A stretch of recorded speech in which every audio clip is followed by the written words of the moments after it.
Yun mga abel. Good afternoon. Good afternoon sa inyong lahat. Yan, anong oras na ba? Yan o. 12:27 na ng katanghalian tapat. So yun mga abel. Kung mapapansin nyo, konti na lang yung ibon natin dito. Kasi nakuha na yung pinost natin na si Kupkup, si litar ni Igan Miliang, tsaka yung isa nating Peter na ibigay na natin o nakuha na kahapon ng hapon. So may nagtiwala sa atin. So tinuruan ko rin ng konting sistema kasi medyo ano siya sabihin na lang natin pang 2 years up, pang 1 year niya nang naglilipad. So newbie pa nga lang din siya pero marami ng ibon. So kumuha siya sa akin kasi nakakasabay ko siyang ang maglipad. Nakikita niya na isa o dalawa lang ang panlaban ko pero nakikita niya na laging live yung ibon ko. So nung nag-post ako, yun nga, di na siya nagpatumpik-tumpik pa mga kabel, kumuha sa ating ibon yun. Kaso ayaw na lang niya magpabanggit ng pangalan. So ngayon, kung mapapansin nyo, meron tayong mga ibon dito na nakaset. Yan. Ito yung mga gagamitin natin mga abel sa paparating na breeding ng South ng BBC, PUF, PPCP at saka PRC mga abel. So ito, iseset uli natin si President at saka si Arandok Jansen. Yan, yung island bird natin. Yan. Silang dalawang pagbabanggain natin. Then dito naman, itong ibon natin na si Rigor is plano kong iparis. Dito maalin sa dalawa. Itong kay Turgiselis na Victor Lim na may pasok na stitch, or itong kay kay Peter Ramaselan. Yan. Pinagpipilian ko yan. Then eto namang ibon na to, si Peter Press. Yan yung plano nating iparis dito kay Mr. David. Mr. David natin. Ayan o, eto to. Yung dating kaparis ni dating kaparis ni Miss Peter. Yan. Yan. Yan yung Mr. David natin. Yung inbreed Vandenbroek. Yan. Talagang pinag-iwahiwalay natin kasi by March 15 to 20 o bago magkatapusan ng March, magsasalang na tayo para sabik na sabik sila sa kanilang magiging asawa. Then dito naman, ito naman si Peter B, yung foundation bird natin, is meron siyang inaabangang dumating na ibon na may ipaparis tayo dyan. Ang ipaparis natin dyan is Victor Lim, line ng 1996 line na Victor Lim natin mga abel. So pasok pa rin yung Vandenbroek doon mga abel. Then syempre may pasok din yung stitch. So kung may nawala sa ating ibon, meron sa ating paparating na ibon. Basta abangan ninyo mga abel, vlog natin maya maya pag dumating yung ibon. Basta paparis ko dito is kamukhang kamukha nito ni Miss Peter. Yan, ganyan. Then dito naman kay Miss Peter naman, ang ipaparis naman natin is yung lahi ni Victor Lim na 525. Makikita nyo, blue bar. Mamaya, papakita natin pagkadating nung rider natin mga abel. Siguro mga bandang alas 2, alas 3. So makikita nyo, papakita ko sa inyo yung bago natin gagamitin. So nag-upgrade tayo ng ibon dahil kailangan natin tumatagos ang ibon natin ngayon sa Tawid Sapa line kasi napakahirap ngayon ng labanan sa South kasi hindi na ngayon, parang lumalabas ngayon mga abel is hindi na bloodline ang pinag-uusapan sa South kasi panay lambata na mga abel. So kailangan ang tawag dito, may kasamang swerte. Para sa akin mga abel, ito yung kailangan mo pagka lumaban ka, lalo't meron lambatan sa Albayog. Ito, bloodline, sistema at saka swerte. Kailangan nasa 50% yung swerte mo mga abel. Kasi kung ang ibon mo magaling pero wala namang swerte, shoot sa lambatan, wala din, di ba mga abel? Iba pa rin yung mas mataas yung swerte kasi meron tayong tinatawag ng lucky charm. Kumbaga, kunyari, yung pansier, swerte, pati yung ibon niya, nakalusot, hindi na lambat. Ganun yun Kasi, hindi na natin po pwedeng sabihin na, ay, ang dahilan yan, lambat. Totoo naman, nakita nyo naman. Halos, nagpaawala yung BBC ng almost kulang-kulang 4,000 ata, pero konti lang yung umuwing ibon, mga abel.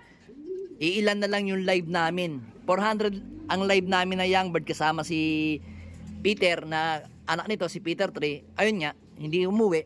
So, sinasaalang-alang ko na lang na hindi sa atin ang karera na to. Wala ring swerte yung ibon. Pero sayang din talaga. Kung wala lang ng lambatan, makikita natin kung saan talaga tayo nagkulang sa mga ibon natin. Sa ngayon, hindi natin o palaisipan sa atin kung bakit hindi umuwi ibon natin. So ngayon, kailangan ko mag-upgrade kasi magaling naman yung ibon natin, kailangan ng swerte. Doon sa pinagkuhanan natin, sana meron tayong may dala siyang swerte kasi nakapagpauwi siya sa Daybird ng MacArthur. Tama, Daybird ng MacArthur ng FPR.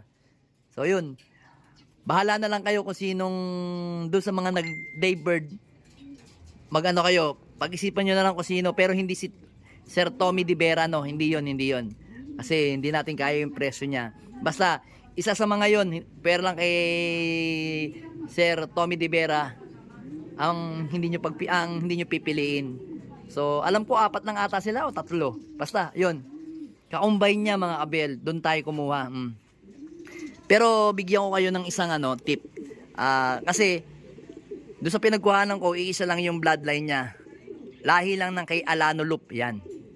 So yun, kaya nakasigurado tayo na solid Victor Lim ang kinuha natin. Kaya nga, kinuha natin Victor Lim kasi ang mga ibon naman natin dito is kaya nga kumuha tayo ng Victor Lim kasi ang ibon naman natin dito is may mga pasok na Victor Lim. Kaya mas palalaputin natin yung Victor Lim kasi kailangan natin yung matitibay. Matitibay sa tawiran, yan, tsaka duluhan. Kailangan natin yan mga kabel. Pero mamaya abangan natin. Papakita ko sa inyo yung mga magiging asawa nito ni Miss Peter at saka yung magtatay. Ito, si Peter B. Magtatayan mga kabel at ito pa. Ito pa yung nestmate niya, oh. Si Rigor, yan. Abangan natin. Mamaya mga kabel. Update ko kayo. Mga kabel. Ito na, dumating na yung ating epektos. Ito yung epektos natin. So, 2 nga ito mga kabel. Tingnan natin, check natin yung ibon. Tawagin ko lang yung aking anak para humawak ng ating video mga kabel yan, oh. So yun, meron tayong pakawalang ibon, yun si Grisel yun, no? Yung mga ibon natin dito. So yun, so ito mga kabel, open na natin. Alala tayo, baka makawala. So itong mga ibon na to, stock bird lang to, kaya hindi rin marunong sa mismong pinagkuhanan natin.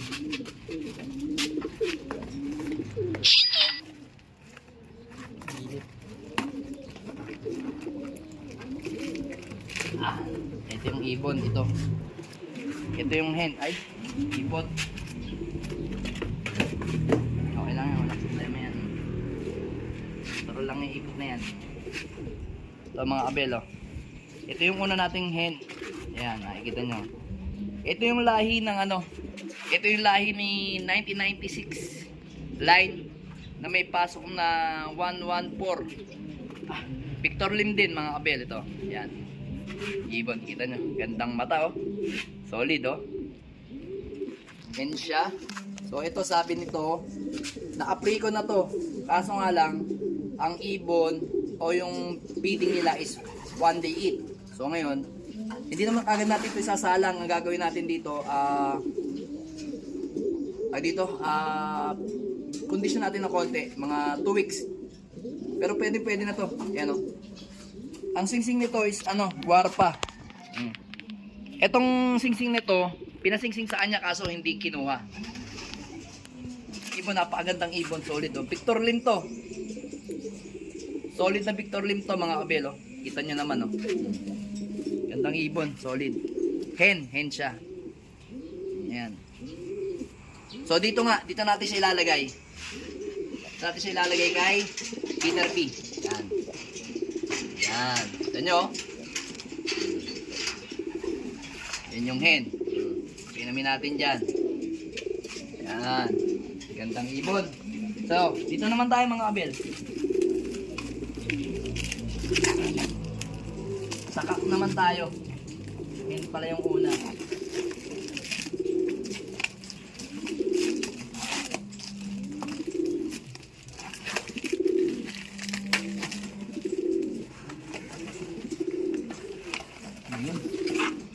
Ito yung blue bar. Para siya nagpe-pencil, oh. Gandang ibon din.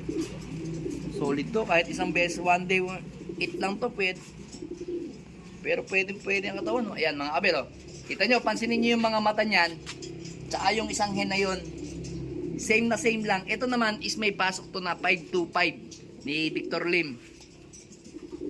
Ito yung mga Vandenbroek ni Victor Lim na maukunat sa tawiran ng dagat. So, ang history nitong ibon na to, yung mga lahi nito, ang sabi sa akin, hindi daw magagaling talaga sa malalapit.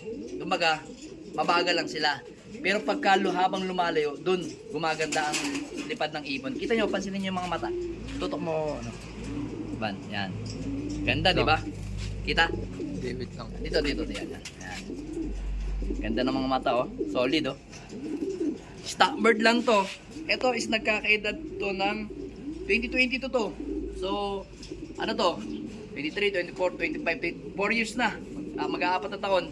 Hindi pa to nabibreed, mga kabel. Itong ibon na to. Never been kiss. Never been hug. Never been touch. But totally damaged. Okay, no? Yan, mga kabel, oh. Yan. Yan yung ibon. So, ito naman is ilalagay natin to dito. Yan yung pairing niya. Yan. Yan yung pairing niya. Kita nyo, meron ding ano, may puyo-puyo din siya, oh. Ayan, oh. Baligtad. Yung baligtad yung ano niya, oh. Yung balahibo niya. Kagaya no, mga kabel. Kita nyo, masinin nyo. Ayan, oh. Parang yung balahibo niya, idikit mo. Ano, idikit mo. Yung balahibo niya, tingnan nyo, mga parang nakabaligtad, oh. Ayan, oh. Same na same. So, ngayon, tinanong ko yung pinagkuhanan ko, sabi ko, kung pwede pa silang pagparisin, ang sabi sa akin, pwede daw, line breeding daw ang kalalabasan nito. Sabi ko, hindi ko muna sila pagpaparisin, ang pagpaparisin ko doon sa mga proven ko, doon sa mag-amang Peter. Yan. So ito, ilalagay natin ito dito, mga abel yan. Tapos papainumin natin ng tubig kasi sigurado, oho yan eh. Galing sa ano eh. Tapos i-open natin ito dito. Yan. Yan yung pagpaparisin natin, mga abel. Yung dalawang yan. Solid na solid. Yan. So si Miss Peter, ito yung bago nating bloodline. Yan, ito, kung tatawagin natin ito, si 525. 525 to, yan. Yung barako na yan, 525. Yan. Yan yung gandang ibon, no?